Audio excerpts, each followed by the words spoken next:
Makinig kayo, Dear Di Okla at Emstanga. Una sa lahat, kamusta? Okay pa ba kayo? O wala na talaga?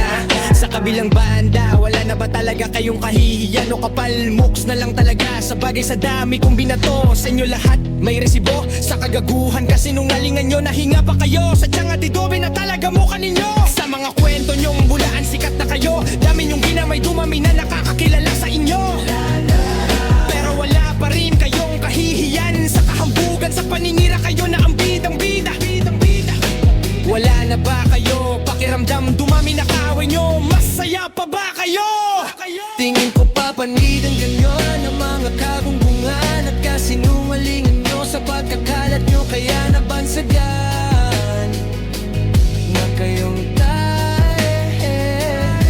nangangamoy, umaalingasaw, nabubulok, bumabaho, sumisingaw, masangsang na mamaho, pero manhid pa din kayo. Emstanga, adeokla payo ko sa inyo, magbago na kayo. Sirang-sira na kayo, durog at basag na minsan naawawaan nang sa inyo kayo na mismo nagpapakita ng katangahan nyo at kabubuhan. Di masamang sumuko at umamin sa pagkakamali at hindi nyo maitatago sa mga tao.